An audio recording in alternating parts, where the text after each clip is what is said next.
सूत्र पर मोदी का भाषण, कांग्रेस ने चुनाव आयोग से कार्यवाही की मांग की। नमस्कार, मैं हूं दीपिका। भारत के प्रधानमंत्री अगर झूठ ना बोले, उनके भाषण में नफरती इशारे ना हो तो उनका भाषण होता ही नहीं। आमतौर पर प्रधानमंत्री के भाषण की आलोचना होती है, लेकिन मोदी पहले प्रधानमंत्री है जिनके हर भाषण के बाद देखा जाता है कि उसमें कितना झूठ है और उसमें कितनी नफरत है। मुसलमान उनके भाषण में ना आए तो लगता ही नहीं कि उनका भाषण है। वो खुद ही साबित किए जा रहे हैं कि राजनीति की बुनियाद इसी नफरत पर खड़ी है। इसी के सहारे चुनाव जीतते रहे हैं, इसके बिना जीत नहीं सकते। राजस्थान के बांसवाड़ा में मोदी का बयान शर्मनाक और झूठ के अलावा नफरती भाषण की कैटेगरी में आता है। नफरती भाषण को लेकर सुप्रीम कोर्ट ने कई बार सख्त टिप्पणियां की हैं और आदेश दिए हैं कि प्रधानमंत्री मोदी ने वोट के लिए ऐसे कई बयान दिए हैं, लेकिन इस बार उनकी ये कोशिश और बयान बता रहा है कि वो 100 चुनाव जीत जाए, लेकिन बिना मुसलमान, मुस्लिम लीग और मस्जिद के बिना वो एक भाषण नहीं दे सकते हैं। आप भी सुनिए प्रधानमंत्री का ये भाषण। मेरी माताओं बहनों की जिंदगी में सोना वो सिर्फ शो करने के लिए नहीं होता है, उसके स्वाभिमान से जुड़ा हुआ है। उसका मंगलसूत्र वो एक सोने का कीमत का मुद्दा नहीं है, उसके जीवन के सपनों से जुड़ा हुआ है। तुम उसे छीनने की बात कर रहे हो अपने मैनिफेस्टो में। गोल ले लेंगे, सबको वितरित कर देंगे। और पहले जब उनकी सरकार थी, उन्होंने कहा था कि देश की संपत्ति पर पहला अधिकार मुसलमानों का है। इसका मतलब ये संपत्ति इकट्ठी करके किसको बांटेंगे? जिनके ज्यादा बच्चे हैं उनको बांटेंगे। अगर मोदी जी भाषण से मुस्लिम और मछली के मुद्दे निकाल दे तो कुछ नहीं बचता।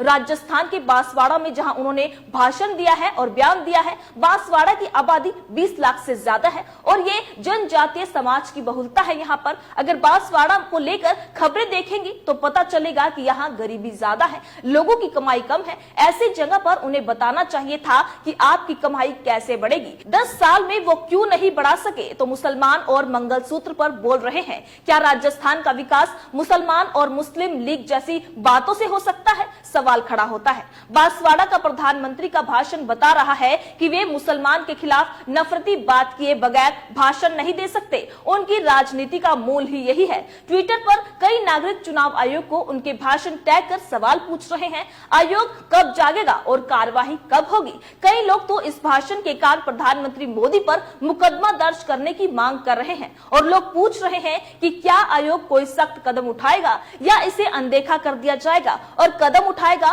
तो कब उठाएगा? तुरंत या चुनाव के बाद उठाएगा भी या नहीं? या प्रधानमंत्री विकास की बात पर कोई चुनाव जीत सकते हैं क्या? उनके लिए जरूरी है कि मुद्दा भावुक हो।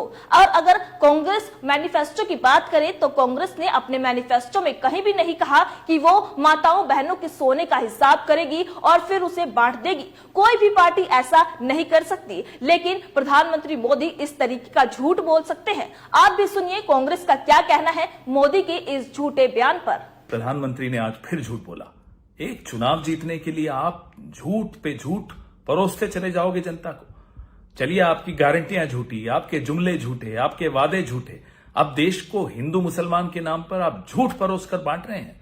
कांग्रेस के मैनिफेस्टो में कहीं भी, मैं ये चुनौती करता हूं प्रधानमंत्री को, कहीं मुसलमान या हिंदू कोई इस तरह का शब्द हो तो हमें बताएं। बता दें कि जरूर कांग्रेस ने वादा किया कि गरीब महिलाओं को साल में 1 लाख रुपए दिया जाएगा। प्रधानमंत्री मोदी जानते हैं कि ये बात अगर गरीब महिलाओं तक पहुंच गई तो कांग्रेस साल में 1 लाख रुपए देगी तो उनका हिंदू वोट खत्म हो सकता है। तो जब भारत का इतना विकास हो ही गया है तो प्रधानमंत्री मोदी को तो कहना चाहिए कि ये तो कांग्रेस से भी ज्यादा देंगे, महिलाओं को 1 नहीं बल्कि 2 लाख देंगे। लेकिन यहाँ भी कुछ नहीं ऐसा देने का वादा करते, बल्कि गरीब महिलाओं के मन में मुसलमानों को लेकर डर पैदा कर रहे हैं कि कांग्रेस उनका मंगलसूत्र लेकर मुसलमानों को दे देगी। ये हमारे प्रधानमंत्री का स्तर है। प्रधानमंत्री के इस बयान को लेकर कांग्रेस के कई नेताओं ने इस झूठ और नफरत का पुरजोर खंडन किया है और तुरंत ट्वीट करने लगे हैं। वहीं इसको लेकर अभिषेक मनु सिंघवी, सलमान खुर्शीद और गुरदीप ने इस मुद्दे पर चुनाव आयोग से मुलाकात की और कार्यवाही की मांग भी की है।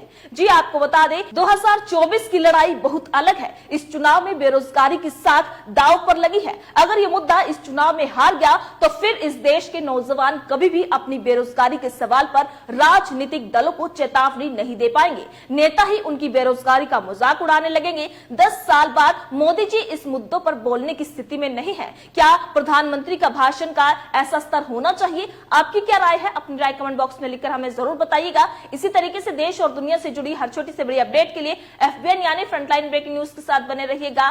धन्यवाद।